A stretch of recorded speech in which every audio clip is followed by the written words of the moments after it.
কেন্দ্রীয় শ্রমিক সংগঠনগুলির ডাকে ধর্মঘট। ব্যারাকপুরের বিভিন্ন এলাকায় ব্যাংক পরিষেবা ব্যাহত। কেন্দ্রীয় শ্রমিক সংগঠনগুলির আহ্বানে 12ই ফেব্রুয়ারি দেশ জুড়ে সাধারণ ধর্মঘটের ডাক দেওয়া হয়েছে। ধর্মঘটের প্রভাব পড়েছে বিভিন্ন ক্ষেত্রের পাশাপাশি ব্যাংক পরিষেবাতেও। ধর্মঘটের সমর্থনে আন্দোলনকারীরা আজ বিভিন্ন ব্যারাকপুরের জায়গায় ব্যাংক শাখার সামনে বিক্ষোভ দেখান এবং বেশ কয়েকটি ব্যাংক বন্ধ করে দেওয়ারও অভিযোগ উঠেছে। ফলে সাধারণ গ্রাহকরা ব্যাংক সংক্রান্ত পরিষেবা পেতে সমস্যার মুখে পড়েন।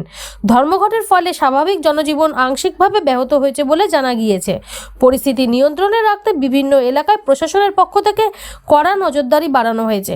কোথাও কোনো অপ্রীতিকর ঘটনার খবর এখনো পর্যন্ত যদিও পাওয়া যায়নি। ঘটনাকে ঘিরে রাজনৈতিক ও প্রশাসনিক মহলে তৎপরতা দেখা গিয়েছে। দেখুন, ব্যাংক, এলআইসি, পোস্ট অফিস সবাই এই ধর্মঘটের সমর্থনে আছে। কেন্দ্রীয় ট্রেড ইউনিয়ন এবং ফেডারেশনগুলোর আহ্বানে ধর্মঘট। এবং আমাদের জেলাতে বেশিরভাগ কারখানা, জুট মিল সবই বন্ধ হচ্ছে এবং কয়েকটা জায়গায় তৃণমূল জোর করে সেগুলো চালানোর চেষ্টা করছে, সেটা আমরা দেখতে পাচ্ছি। আর আজকে তো গণপরিবহন, উচ্চ মাধ্যমিক, মাধ্যমিক পরীক্ষার জন্য পরিবহন বন্ধ নেই, গণপরিবহন খোলা আছে। তারপরও শ্রমজীবী মানুষের সাড়া রয়েছে। এই কালা শ্রমঘটের বিরুদ্ধেই ধর্মঘট এবং গোটা দেশেই হচ্ছে এই ধর্মঘটের প্রভাব পড়ছে। বলে এই বন্ধের কোনো প্রভাব নেই আমাদের এই অঞ্চলে। এখন বিজেপি তো কিছু পায় না, হালে পানি পায় না বলে যা খুশি কারোর সাথে একটা জুড়ে দেয়, ওই কথার কোনো উত্তর নেই। কিন্তু আমাদের এখানে সিটুর কোনো বন্ধের কোনো প্রভাব নেই। সিটু বলে যে বিজেপি আর শ্রমিক সংগঠনগুলো বা তৃণমূল একই একই সঙ্গে কাজ করছে, তারা একই।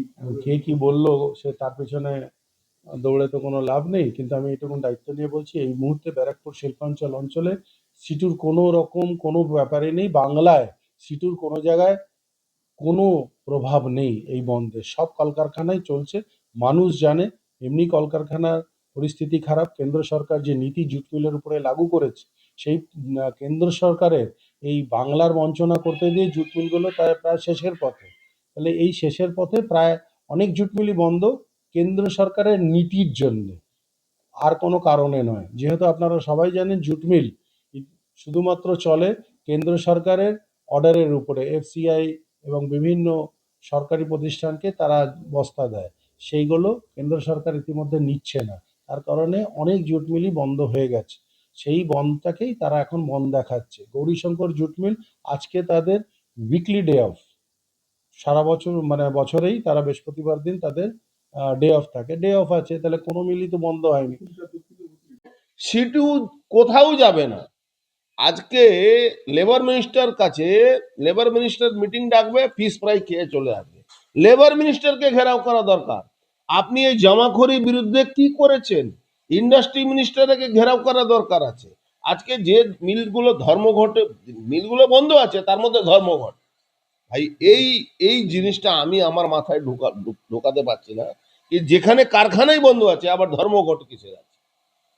Totally guided by Trinamool Congress government.